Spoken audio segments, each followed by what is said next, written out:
professionnelle, enfin j'ai essayé, avec ma petite prépa historique de Julie. Ouais. Hello, bienvenue sur la chaîne YouTube Moula Causé, sur le blog Moula Causé. Cette fois-ci, je vais vous présenter une créatrice designer textile bruxelloise, Julie Menuge, que j'ai croisée la première fois en 2014 à Ethnotendance. Elle présentait son travail à un défilé sur du upcycling, en même temps tissu ethnique, et revisiter des pièces emblématiques sportswear, un accent ethnique et un peu décalé avec de l'humour, et j'avais beaucoup apprécié. Et donc maintenant je vais vous présenter son travail, comme ça vous aussi vous pourrez vous faire une petite idée de ce qu'elle crée et dans quelle optique elle le fait. Comment pourrais-tu résumer ton travail pour quelqu'un qui arrive et qui ne te connaît pas? Mon travail, c'est de créer des vêtements. Or, j'ai une formation de designer textile et toute l'importance dans ma création de vêtements part du choix des tissus. Je collectionne les tissus des différentes cultures, du wax, de l'ikat, du batik, vraiment, et même des tissus vintage qui viennent de drap de lit avec des imprimés, avec des petits personnages de dessins animés.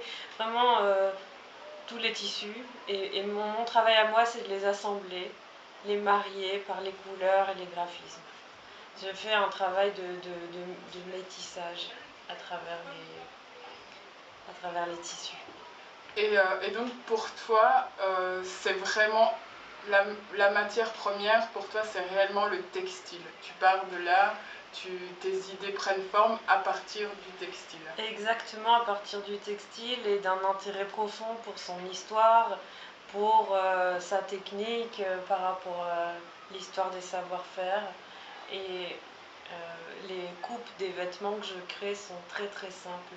Oui. Et t'as quoi comme formation au départ? Pour voir si t'arrives par hasard ou si tu as déjà une réflexion au préalable, pensé de tes études.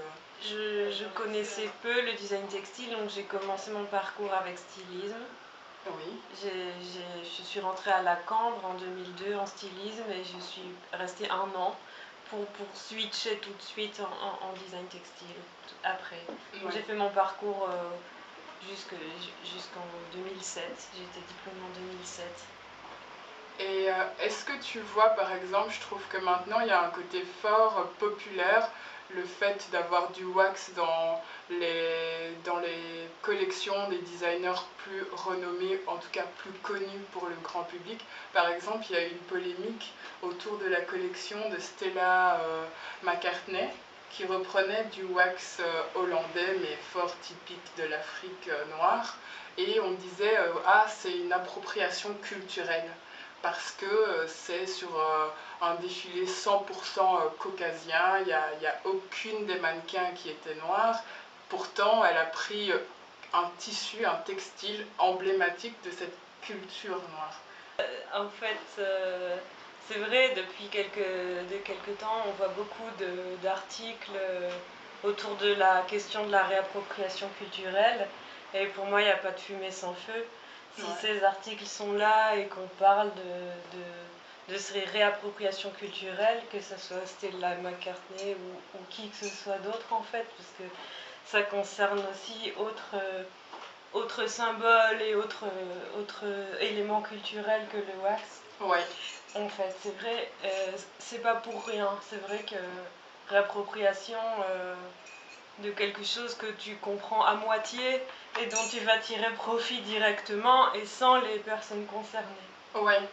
Alors, quand moi j'ai commencé à travailler les tissus des différentes cultures, c'est vrai que ça partait d'une fascination pure et brute autour du wax. C'était les premiers tissus qui sortaient du lot.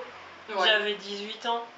Et c'était quelle année? C'était début des années 2000. Mm-hmm. Et évidemment, il y a eu cette phase de fascination où je me suis emparée de ça. Et passé cette phase de fascination, je commençais vraiment à l'étudier. Ouais. Et à me questionner sur son origine. Ouais. Et allez, j'étais à la moitié de mon parcours scolaire en design textile, donc je parle 2005. Ouais. Et je me rends compte que ouais, en fait, le wax, c'est le tissu le moins africain. Ouais. Le tissu qui représente le moins en termes de savoir-faire, en termes de culture, que c'est un tissu qui a été importé, qui a été, quand j'ai commencé vraiment à creuser, à découvrir que les Hollandais avaient des comptoirs, des colonies en Indonésie. L'Indonésie, c'était la terre du batik, donc on pratiquait le batik à la main et les Indonésiens excellaient dans cet art du batik qui se faisait très lentement et à la main. Et à l'époque, c'était aussi le début de la révolution industrielle. Les Hollandais, ils ont voulu créer une sorte de batik imprimé industriellement, qui serait moins cher pour le diffuser à fond. Pour le propager et pour avoir du profit, oui, c'est fort ça. Et puis après, ils l'ont repris dans leur bagage et en colonisant l'Afrique, ils l'ont amené. L'Afrique de l'Ouest. Tout à fait. Ouais. Alors, ce qui est assez comique, c'est que au final, les premiers wax, les premiers batiks qu'ils arrivaient à imprimer industriellement avec un procédé industriel, n'égalaient jamais la finesse de l'original. Et au départ, ils comptaient pas forcément le propager en Afrique de l'Ouest. Ils comptaient concurrencer le marché local. Ils y sont pas arrivés. Entre-temps, les Indonésiens eux-mêmes avaient trouvé d'autres moyens pour mécaniser, pour travailler le batik en fait. Moi, ce qui m'a fait fort tilter avec l'histoire du wax, c'est fort aussi l'aspect promotionnel autour. C'est que par exemple, la plus grande marque connue de wax, Vlisco, qui est hollandaise, toutes ses campagnes sont avec des mannequins noirs pour vraiment garder puisque la plupart de leurs clients sont noirs. Et donc, ça arrive que certains, par exemple, m'ont déjà demandé et m'ont dit « Ah, j'étais étonnée d'apprendre que le wax était hollandais et que c'était pas africain. » Parce que pour moi, c'est tellement égal à l'Afrique de l'Ouest que du coup, quand on m'a appris ça, je me suis un peu sentie floutée.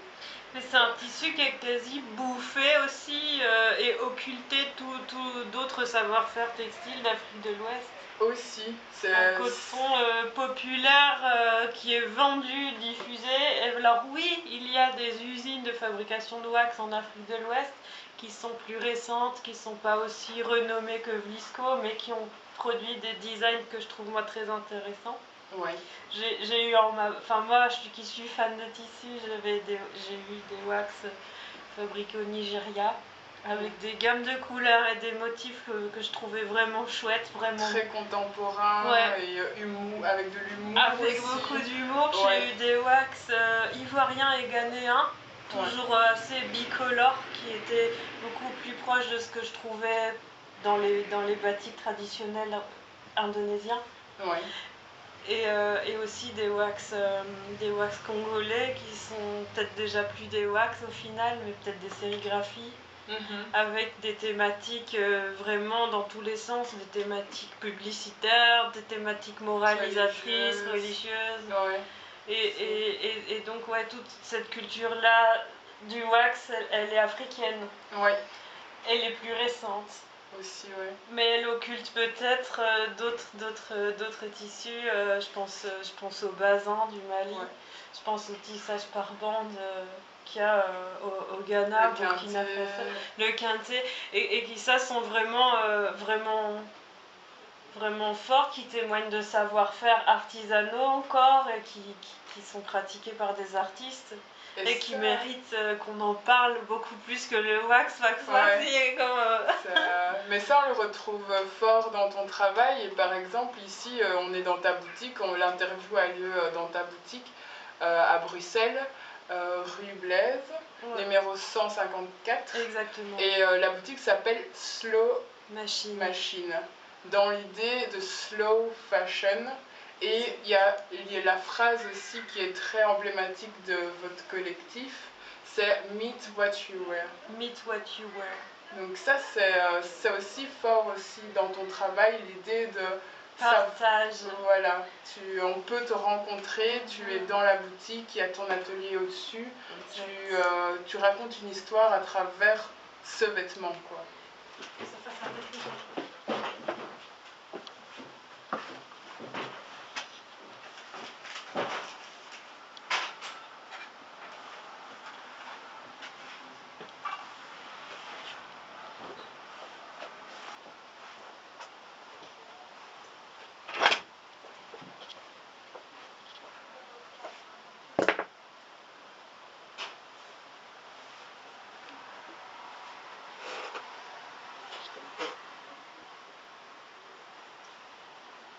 Je dois la raconter parce que c'est l'histoire, c'est l'amour de tissu qui me pousse à créer. Ouais. Et je trouve peu de moyens sinon que de le raconter en fait, de le partager. Toutes les personnes qui rentrent ici, j'explique si elles montrent de l'intérêt pour les pièces. Vous avez le détail de chaque tissu, ça vient de là, ça je l'ai eu à tel moment, ça je l'ai trouvé à tel endroit, ça vient de tel pays. Et Ouais. Meet What You Wear, c'est le slogan de Slow Machine. Et rends-toi compte que derrière chaque objet que tu vas trouver dans cette boutique, il y a une vraie personne que tu peux rencontrer et qui va t'expliquer comment elle travaille. Et c'est vraiment un contre-courant de tout ça, quoi. Et c'est important pour toi dans ta démarche de créatrice de... Tout à fait, c'est de revenir à un système où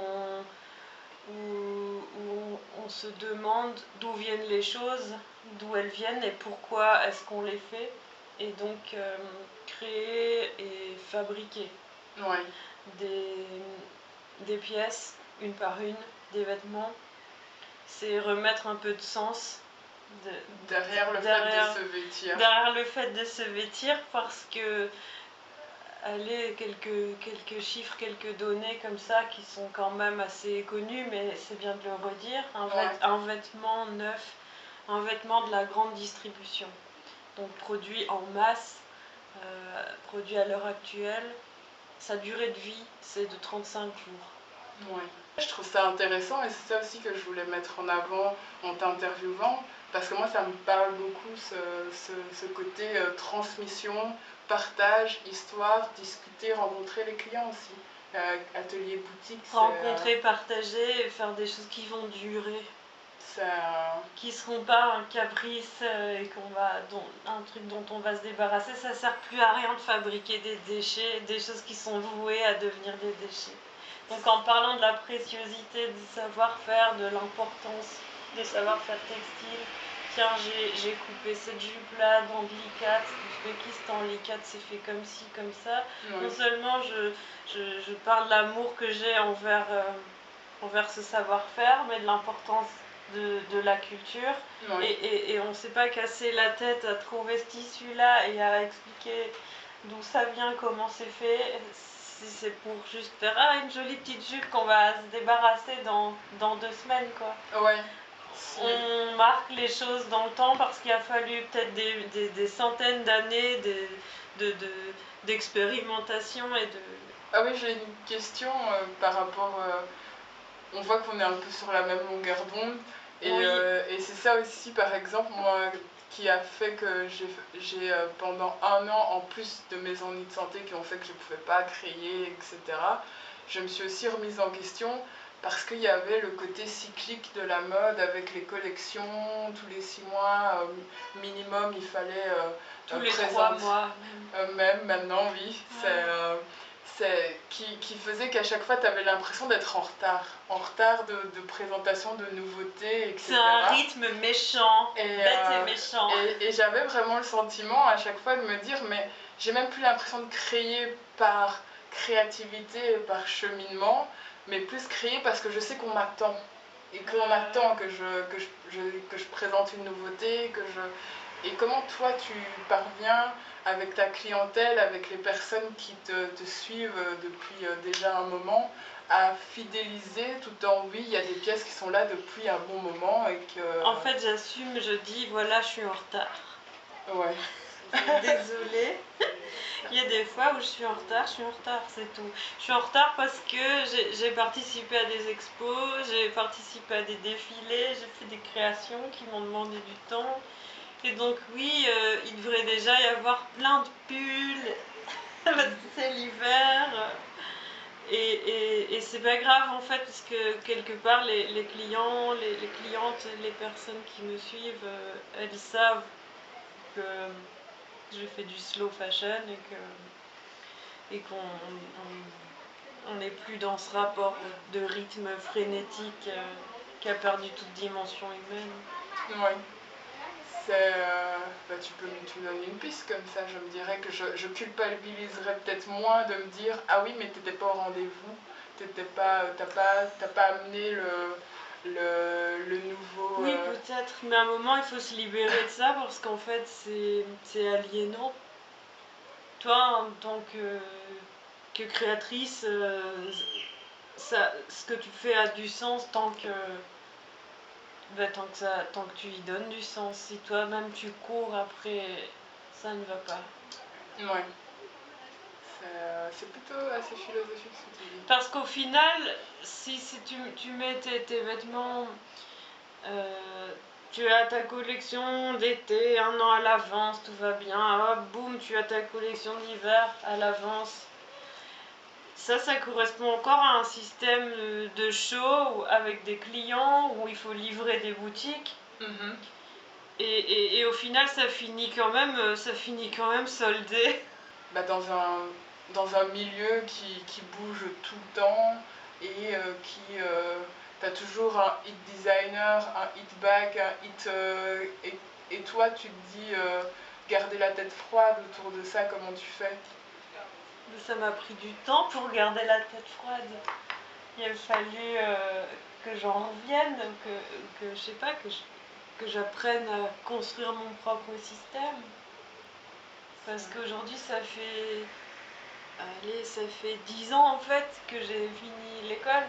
Ouais. Donc moi aussi, j'ai été influencée, dominée par ces exigences du système dominant, du système en vigueur. Et puis il a fallu que j'apprenne à m'affirmer et à résister tout en continuant à faire ce que j'aime. Ouais.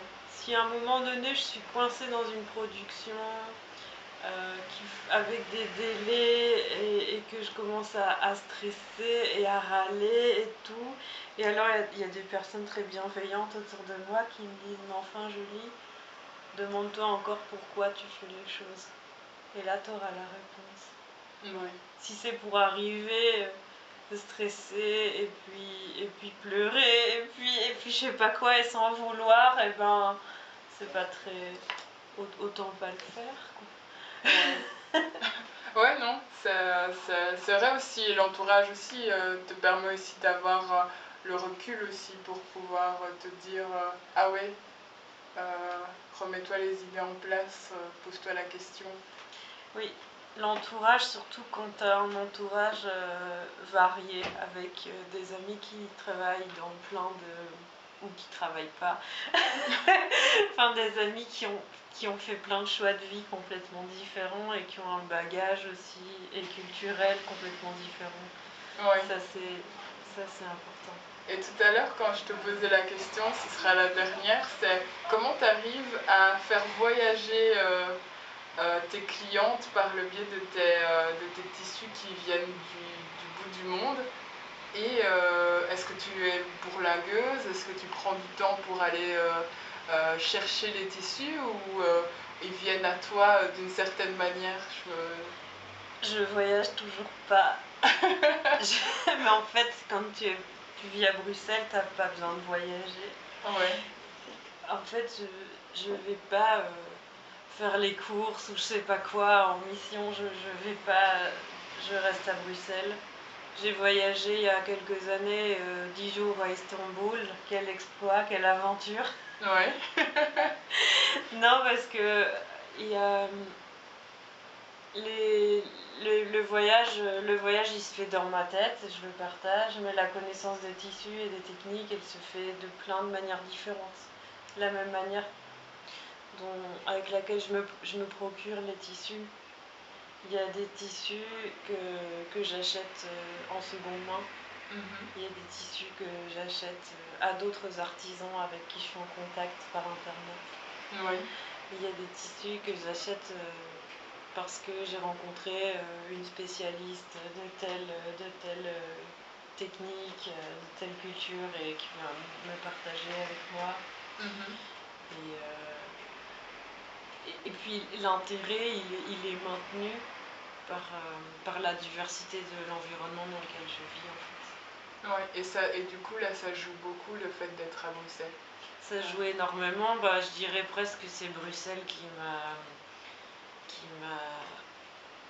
m'a amené à tout ça en fait. Ouais. Parce que dès que je suis arrivée, il y a plus de 15 ans, j'ai eu vraiment des amis de partout.